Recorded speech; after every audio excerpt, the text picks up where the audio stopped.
আজকে আমি এক্সপ্লেন করতে যাচ্ছি সোনারগাঁ জাদুঘরে আমি লাস্ট টাইম কবে গিয়েছিলাম, কিভাবে গিয়েছিলাম এবং যেতে কতক্ষণ সময় লেগেছে, কী পরিমাণ টাকা খরচ হয়েছে এবং সেখান থেকে কোন কোন জায়গা ঘুরে আসা যায়।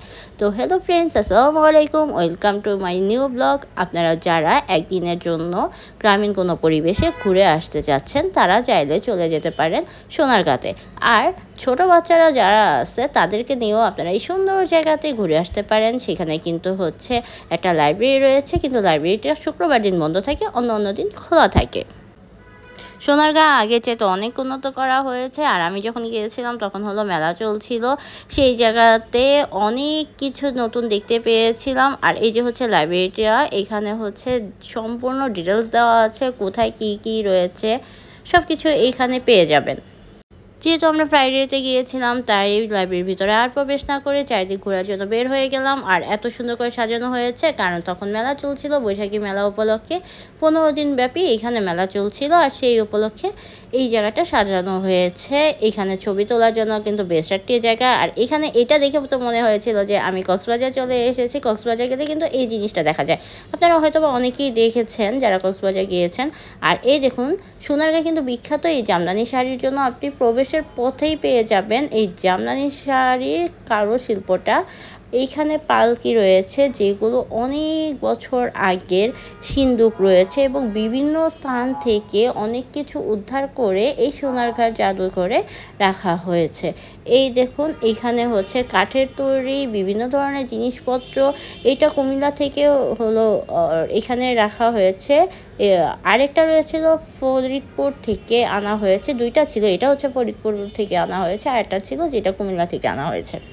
1975 সালে জয়নুল আবেদিন লোক ও কারুশিল্প নামে সোনারগাঁতে এটি জাদুঘর প্রতিষ্ঠান করে, যেখানে বিভিন্ন অঞ্চলের বিভিন্ন দামি দামি জিনিসপত্র এখানে সংরক্ষণ করে রাখা হয়। সোনারগাঁ জাদুঘরটি 16 একর জমি নিয়ে প্রতিষ্ঠিত। আর এইটিতে প্রবেশ করার জন্য 50 টাকা টিকিট কাটতে হয়। এটাতে প্রবেশের পাশাপাশি আপনারা বড় সর্দার বাড়ি ঘুরে আসতে পারেন। বড় সর্দার বাড়ির ভিডিও আমার চ্যানেলে দেওয়া আছে, চ্যানেলে আপনারা তা দেখে নিতে পারেন। আর বড় সর্দার বাড়িতে প্রবেশ করতে হলে 100 টাকা লাগে।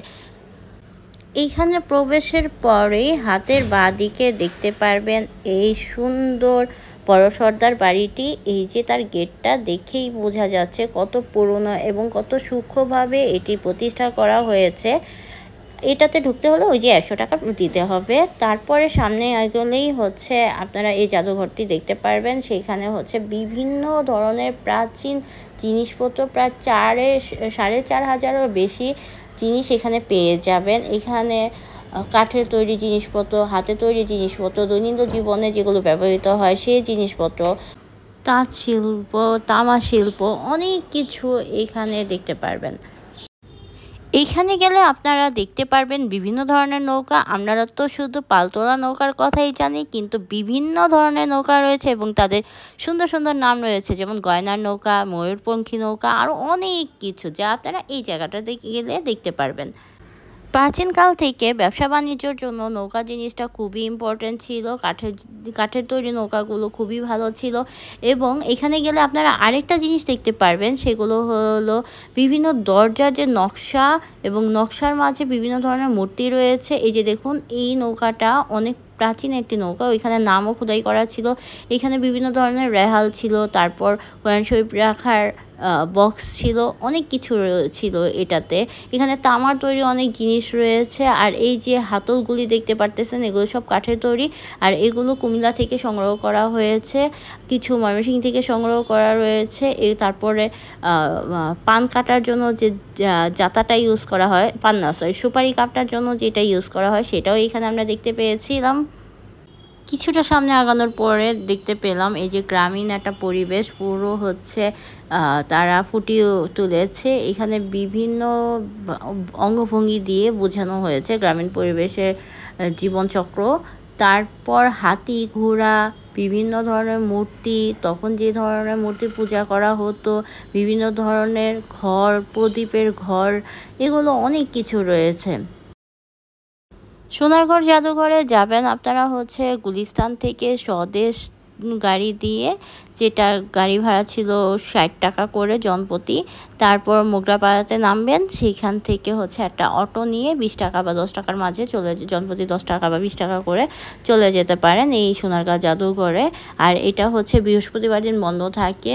আর দেখুন এই যে কত বড় একটা মূর্তি, এটা হচ্ছে কিশোরগঞ্জ থেকে আনা হয়েছিল। সবচেয়ে এই জিনিসটা আমার ভালো লেগেছিল, এটা একটা সিন্দুক টাইপের কি, এটা একটা সিন্দুক আর খুবই সুন্দর ছিল।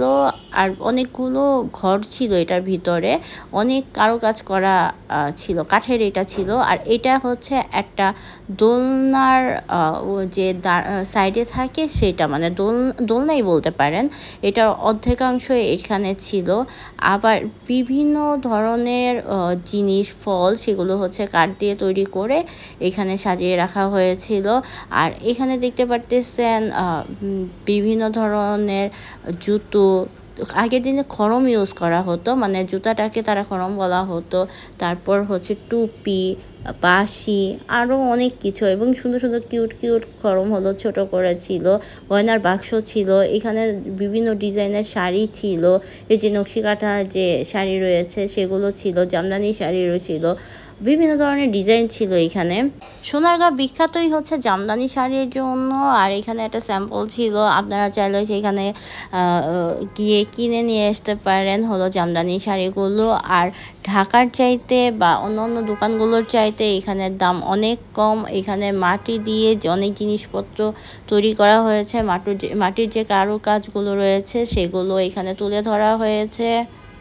এখানে সুন্দর সুন্দর ফুলদানি, তারপর পানি রাখার জার। আর আপনারা কি জানেন যে মাটির হাঁড়িতে পানি রাখলে, মানে কলসে পানি রাখলে সেই পানিটা অনেক ঠান্ডা থাকে এবং খেতে খুবই মজা লাগে।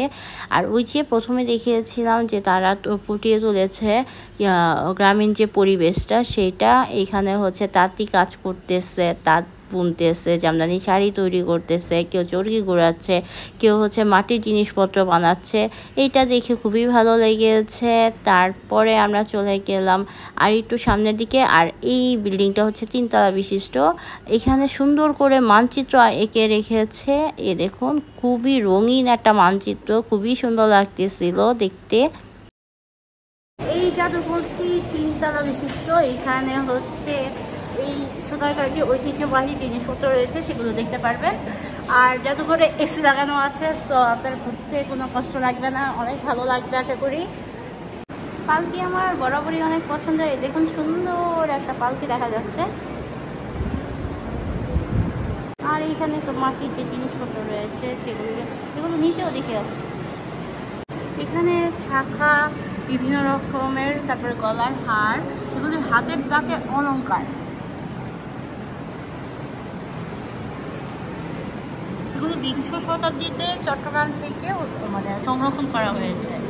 এখন ছোট ছোট 2টা আংটি রয়েছে, এগুলো হচ্ছে শাখার আংটি। এখানে সুন্দর সুন্দর অলংকার রয়েছে এবং এখানে কোমরে পরার জন্য অলংকার রয়েছে। ১ নম্বরটা হচ্ছে বাউটি, এটাকে বলা হয় বাউটি। কি পাবেন না এই সোনারগাঁতে। এই দেখুন কত ধরনের বাদ্যযন্ত্র রয়েছে, যারা বাদ্যযন্ত্র প্রেমিক রয়েছেন তাদের জন্য তো এই জায়গাটা খুবই ভালো লাগবে।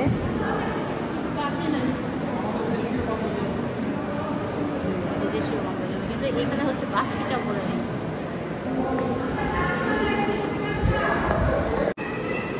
এখানে পাঞ্জা, ফুলদানি, পুস্ত থালা।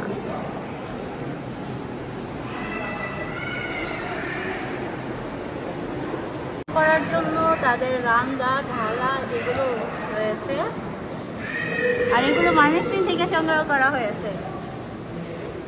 অবশ্যই ময়মনসিংহে জমিদার বাড়ি রয়েছে, সেখান থেকে নিশ্চয়ই সংগ্রহ করা হয়েছে। দেখুন এই চেয়ারটা কি দেখা যাচ্ছে, কারো বান্ধবী হইতে পারে, কারো বন্ধু হইতে পারে। এই দেখুন তামার তৈরি আরো অনেক ধরনের জিনিসপত্র রয়েছে, এখানে কুলাও রয়েছে। এটা রাধাকৃষ্ণের একটা মণ্ডপ দেখা যাচ্ছে পূজা করার জন্য, গৃহ মন্দির যেটাকে বলা হয়। এইটা সংগ্রহ করা হয়েছে তো না কুমিল্লা থেকে, হ্যাঁ এটা কুমিল্লা থেকে সংগ্রহ করা হয়েছে।